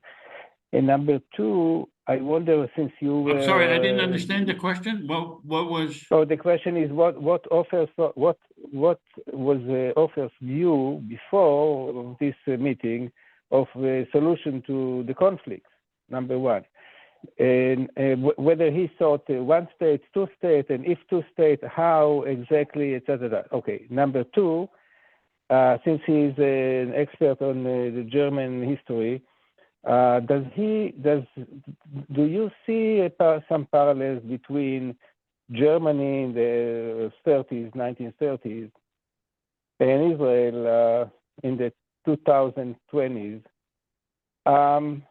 Do you see any parallel between the Holocaust that we, the Jews, went through, and the Holocaust in Gaza? Do you see any parallel between the breakout of the Warsaw ghetto to the breakout of the Gaza ghetto? That's my question. All right. Professor Ashkenazi, and he's asking several questions. I'll do it very, very briefly. As a historian, I'll answer the second question first. Look, what happens in Gaza now is terrible. There is a killing of civilians in large numbers, and it's unjustifiable thoroughly. This has nothing to do with the Holocaust, which has industrial killing of millions of people, not only Jews, with death camps and a system of slavery of millions and a plan to kill almost 20 million people. This is something completely different. It has nothing to do with that.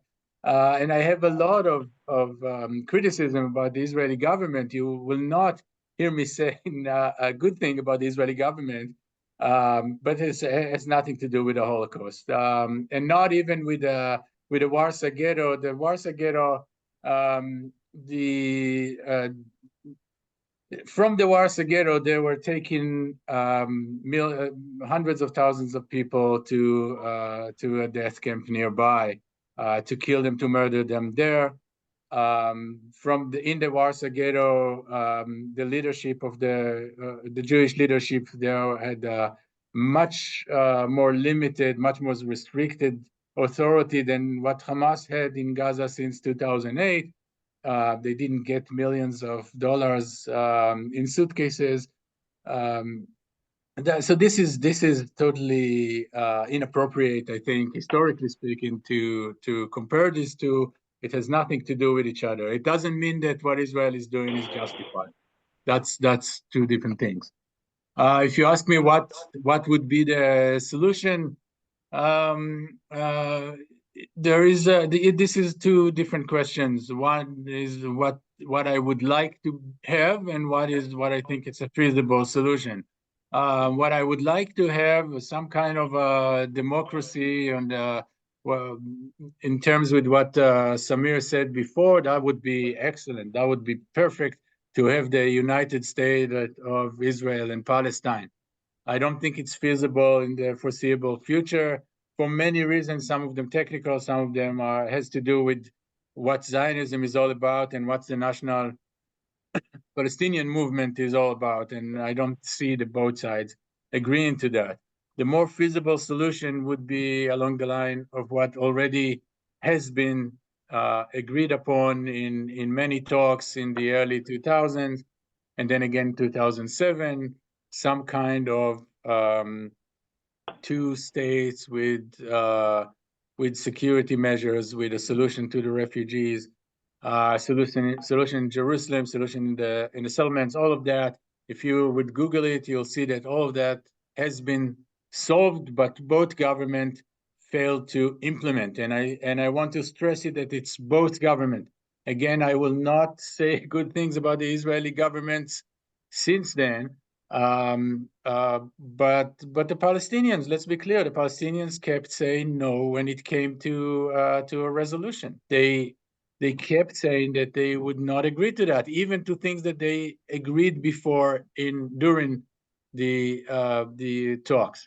So I come again to this idea of the federal government or some kind of federal authority. I think if we think of it as a scaffold that can bring about better trust, can bring about security as the first step towards a better solution, to a peace in the region, I totally support it. Okay, good. And he's asking, did your views change from before you participated in the simulation and after? I think the simulation sharpened the problem this will face, and I think that maybe there should be some kind of cooperation, like institutionalized cooperation with the European Union, maybe the United Nations, to deal with the vetoes. So the vetoes would not be the default reaction of the governments, but something that they will have more problem to initiate. All right. Okay, let's go to Jason. Yeah. Jason Rosenberg. You need to unmute, Jason. Sorry about that. As far as what would you like, what are we commenting about now? Well, you raise your hand to ask a question. Okay, I want to make a comment if that's okay. Sure. That's the time. Nobody's that stupid, okay? There's a lot of stupid people in the world, including in Israel and Palestine. No exception to the rest of the world, but nobody's that stupid. A one-state solution I'm sorry, where I didn't you hear where what you you're saying. flood in Nobody is what? that stupid.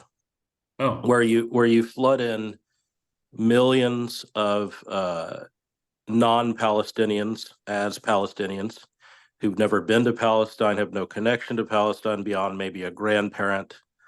And then so the population differential would go from roughly 50-50, where it is right now, to 75-25.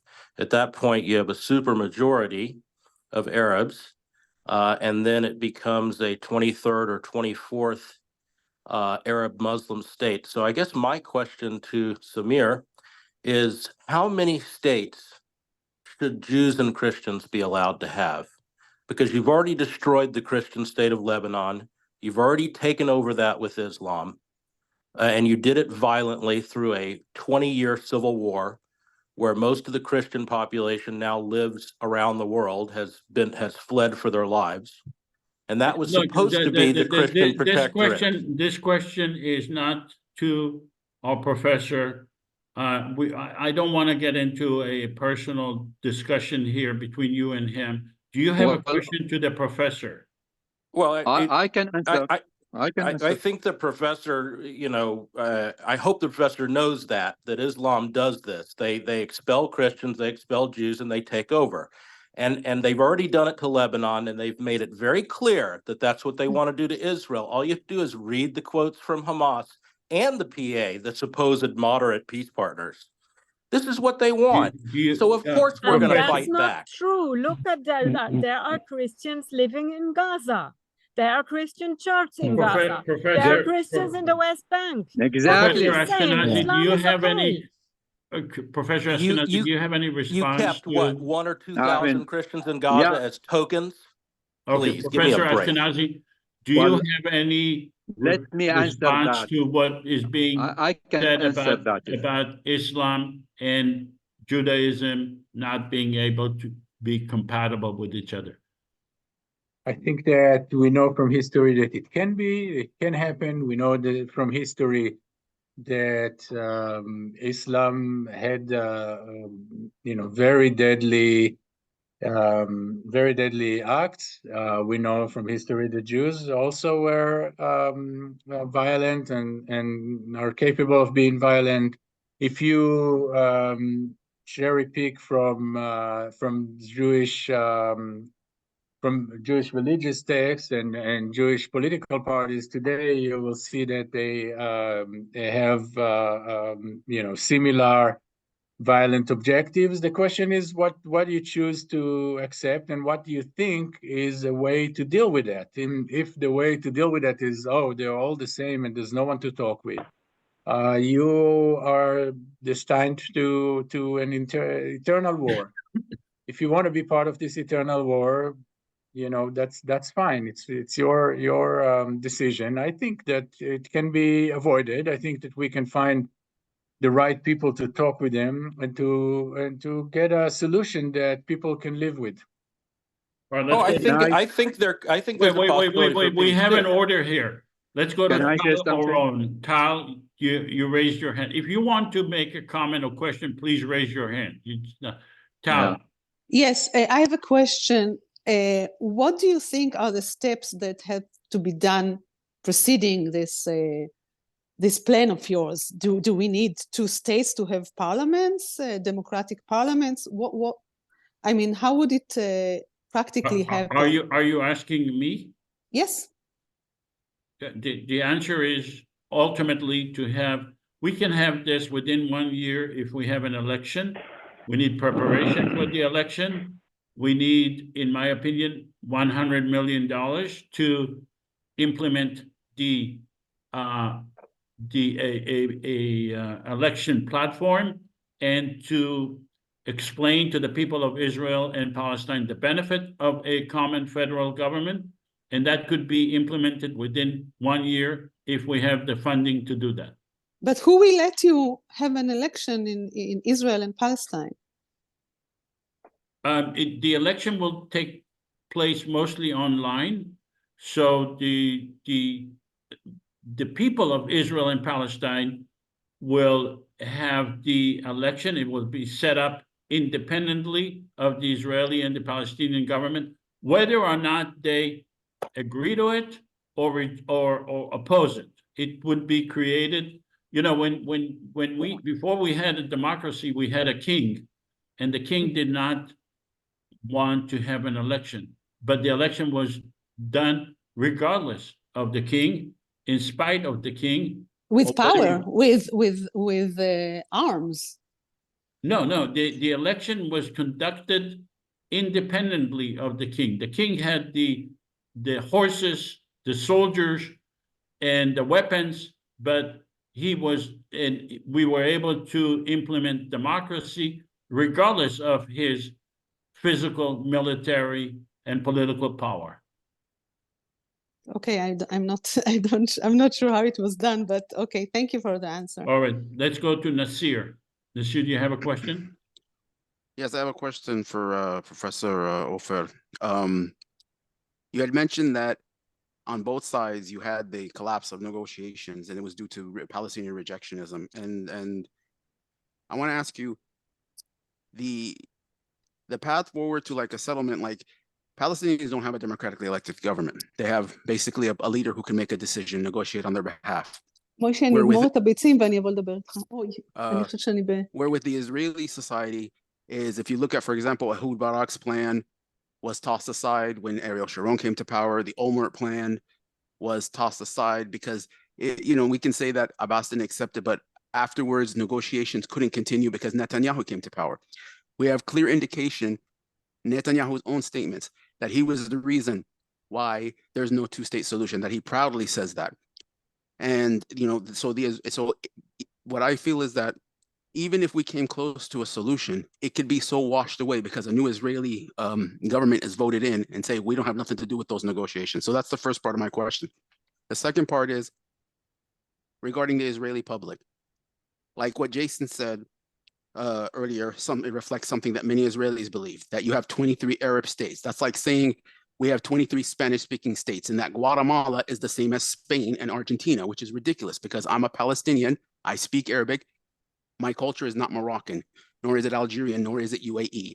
So this comes to the question that this reality that's so accepted among Israeli society, and a person who's saying that because if my grandfather came from Palestine, I have no rights to the land, but meanwhile, the same people who say that my ancestors 2,000 years ago were in this land, and we have the right of this land. So saying that it's the Palestinian societies who want to kill and ethnically cleanse, when we have fact government people who are in power, Smotrich, who's in power, the Minister of Finance, Gavir, who's a state Minister of State Security, who are outright calling for the removal, exodus of Palestinians from Gaza.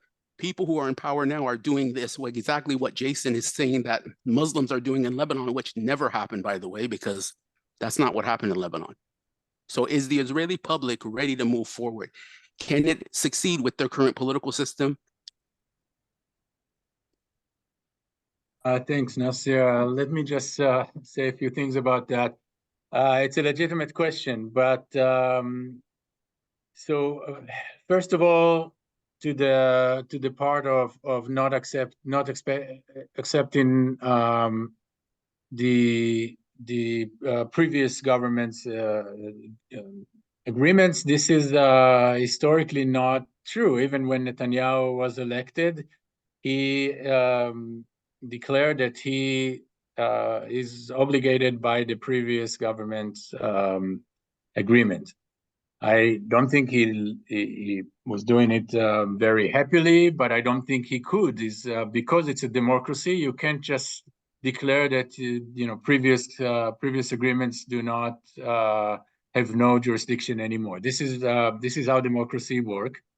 And to annul the agreements, he needed to legislate against them, and he didn't do that. I think the Palestinians did the work for the Israeli right wing very easy because they, again, they were not very brave in their decisions. It's not, I don't think it's just the Palestinians, I think it's both sides. But I don't think the problem is that you cannot trust the agreements of one party or another. Israel kept to this agreement, and I think that Israel kept to this agreement because actually the Israeli right wing benefited from the agreements as they were at this point. So this is part of the tragedy. With regard to the public opinion, note that until 2016, 2017, there was a vast majority of Israelis, around 60% of Israelis, who supported a two-state solution. It changed recently, but it really depends on how you ask the question. If you go back to the way the question was asked before, if the security issue would be solved, would you support it? The answer, I think, would be a majority for two-state solution. With the caveat that ever since October 7, it's very hard to speak about that because the idea that stood in the basis of this idea that there will be some kind of security once you have a border, most Israelis sees that as not valid anymore. So this is a problem. Again, I don't think it's going to be easy, but I think eventually that's the most feasible solution for the long term. Again, if we can have some kind of cooperative regime, like Joseph proposed, I think it's even better. Well, let's go to Ingeborg. Ingeborg, please. Joseph, Yes, I'm thank you. after Ingeborg. I'm sorry? I like to make two remarks. One is about Islam. I've been years in Muslim countries, and I know a very gentle, peaceful side of Islam. And I am very sad when this is seen as such a negative driving force. Of course, we have reactionary forces like in every religion, in every philosophy, and we have very, very, very progressive forces. I mean, go listen to the South African lady. I cannot remember her name, but I just listened to a speech of her yesterday in a mosque in South Africa to a Muslim public, and it's beautiful. She is wise, she has a big heart, and there is also this driving force in Islam which is really strong, and it's gaining in strength because the Muslim are as intelligent as any other people, and they also realize the way to peace is to be peace. So that's about Islam. I have great hopes in the progressive forces of Islam. The second remark I want to make is this question about Gaza and the Holocaust. I'm not a professor, but I know what annihilation means, and the people in Gaza, they face total annihilation. They face total destruction. So in this, there is an emotional comparison between Gaza and the Holocaust. And also I hear Israeli speaking about the Holocaust all the time. And I understand that it causes a generational inherited fear and need to control everything, to have everything under control, to be the strongest, always the strongest, because we will never again want to be the victims. But for Gazans to face this bombing every day, that is a Holocaust. And to just talk about it, like when I hear you say it has nothing to do with the Holocaust, I'm like, what? Are you? I mean, it is so obvious. Oh. they have whole bloodlines eradicated from this earth forever. So if there's not even a tiny possibility to compare it, then I mean, it's like you totally overlook their suffering, totally. If you cannot say, yes, there is insofar the Gazans are facing a genocide, the Holocaust was a genocide. And you cannot say that it has nothing to do with the Holocaust. It's impossible. I would say, look, Ingeborg, with all due respect, this is not, as I said before, there is mass killing of civilians in Gaza. There is mass destruction of civilians in infrastructure in Gaza. This is not justifiable, and I'm not trying to justify it. I think that when you say Holocaust, historically, you mean something completely different. You mean a whole system that was planned in order to murder millions of people. This is not what happens. In Gaza, there are 2 million people, and right now, according to the Hamas Ministry of Health, we're talking about 30,000 or around 20,000 civilian dead. This is terrible. 30,000. No, not but that counted the ones under the rubble. That includes some of the Hamas combatant. Let's say 30,000. Fine. I don't want to. For a minute, I don't want it to look like I don't think it's horrible. That's not what I want to say. But I don't think that you advance this discussion by calling it Holocaust, which historically is a totally different phenomenon.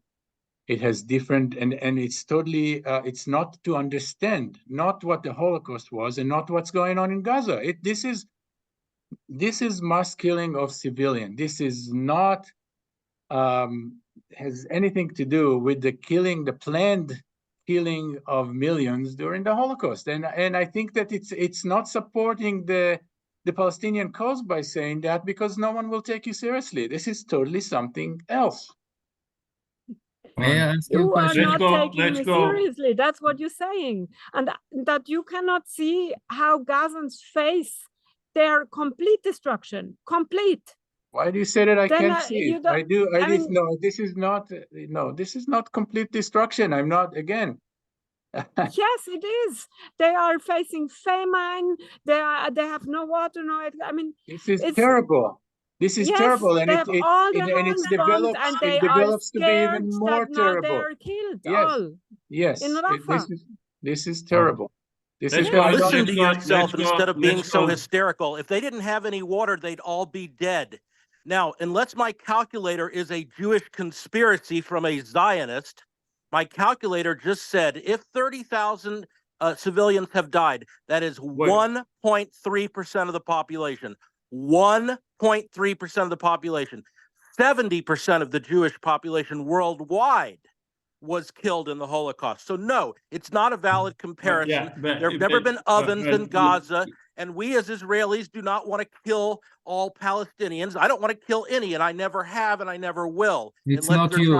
It's not you, Jason. Let's go to John Mitchell. I'm sorry, I was on the line, and I don't know why my hand was taken down. I'm sorry. I do mean to say something. A very quick question too. Let's go to John Mitchell. Okay. Yeah. Do you hear me? Yeah. Do you hear me? Yeah, John has not asked any question. Go ahead, John. Okay. On the issue of the Holocaust, for sure we can't compare the volume and the numbers of the Holocaust and the situation in Gaza. But what's important here is the motivations. You know, when it came to the Holocaust, the Nazi motivation was to destroy all the Jews in Europe and elsewhere. Now, in Israel, with relation to the Palestinians in Gaza, you know, they have the same motivation. Let's not ignore this. The numbers, as I say, are not the same, but the motivation is there. And we've seen that motivation for the last 76 years, that the Zionist effectively is a name for fascism, because we've seen it in this present government. And this is another point. Let's not blame Netanyahu or Smotrich or Ben-Gvir. The situation in getting rid of Palestinians have existed since 1948. Even with the so-called peace motivated Israeli prime ministers. So fascism exists today in Israel, and that's the motivation. If it wasn't for the international community, we should do a lot better. There's no doubt that the fascists in Israel today would totally get rid of all the Palestinians. Yeah, I agree. And in fact, I agree with Ingeborg. I would not be surprised if Israel will start building gas chambers in Gaza and push people into it. I think it was really planned to exterminate the Palestinians as a solution, as a final solution, and they use those words as well. And the other thing, another quick comment. You always talk, oh, it's two sides. Oh, they're both sides. No, there is only one side. Oh, there are two sides, the oppressor and the oppressed. So when there was the negotiation about peace, Israel never was interested in peace. Israel always was interested only in land, and land without people. And so I suggest that you learn this a little deeper. I know that you have a lot of knowledge, and I don't want to discount it, but the Israelis are very much misinformed about so many things, including about the peace talks, and always look like, oh yeah, they don't agree. Oh yeah, of course they don't agree. No, I wouldn't agree to many of the agreements that they already agreed. And if I were a Palestinian, I would not.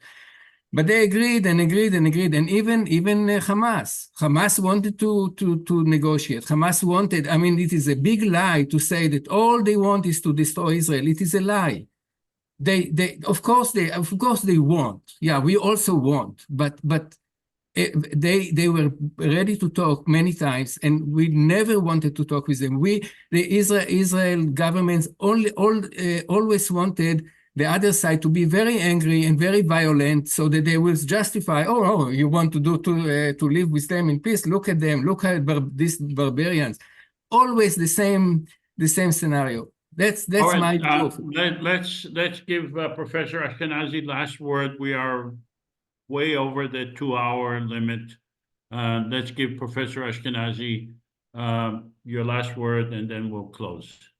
Yeah, I think that with regard to the last two comments, listen, you're trying to put me in the position of someone who defends the Israeli official view, and that's obviously not my point. I'm very far from that. You're trying to tell me that I'm not informed. I think I'm pretty much informed, and I think that thinking in histrionic terms would not help finding a solution. To say that Israelis, all they want to do is to kill the Palestinians in Gaza. There are some Israelis who want to do that, but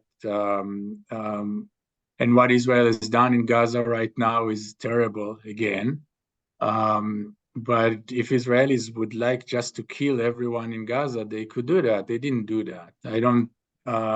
Some of the people in some of the people. Would you call it a genocide? Would you call it a genocide? If you don't call it a Holocaust, would you call it a genocide? Just a second. No. Just a second. Can I answer? I know that you feel very strongly about it on both sides. With regard to genocide, I think that some of my colleagues wrote very nicely about it in the American press as well, that we have an event of mass violence, and we have politicians and leading politicians who talk in a way that is very dangerous. It can definitely slide into genocide or to be genocide in the future. Right now, we have mass killing. If you want to call it genocide, call it genocide. I don't think it helps, because it's not. If we are in a case where there is a conflict that goes on for 100 and almost 50 years, and a conflict that has changed over the years, and the violent parties have been on both sides. And this is true that in this case right now, in the last 75 years, the Israeli side is the stronger side, but there were many decades where the Arab side was the stronger side in the land. So and both sides behave very violently, and both sides express their will to get rid of the other side, to definitely get rid of all the people on the other side. And yet this did not happen. And you have to remember that even with the terrible mass violence, mass killing of civilians right now, we are still in a conflict that has comparatively small number of casualties. And I know it's terrible to hear, and it's terrible to say that, but it can be much. The casualty numbers, the casualty numbers in months has gone surpassed like what you saw in Ukraine. I don't know how you can come up with that conclusion. That's I'm sorry, Professor. If you compare that to conflict in the Balkans 30 years ago, you will see that, which was a genocide. Yeah, but we're not. That's what I'm saying. We're not there. So you're. Yes, it's not. Just a second, Nasir. Again, I'm not trying to justify it. I think it's terrible. I think there can be an end to violence. And I think that both sides need to work for an end to violence. And I think that if it makes you feel better to say this is genocide, this is the Holocaust, by all means. But I don't think it's a constructive way to look at this conflict. It might be a constructive way to I don't know, to put the people responsible in court, maybe. But right now, if you want to solve this conflict, you need to think of it more level-headed. You need to think of the mistakes that both sides have done over the years and try to fix those mistakes. All right. Thank you so much. First of all, I want to thank Professor Ofer Ashkenazi for voluntarily putting himself into this situation and being challenged. I appreciate that, and I thank you so much for it, and thank you for your generosity in your time and your ability to think about what we are doing and taking the time to meet with me ahead of time. I am very much appreciative of that, and we all are appreciative.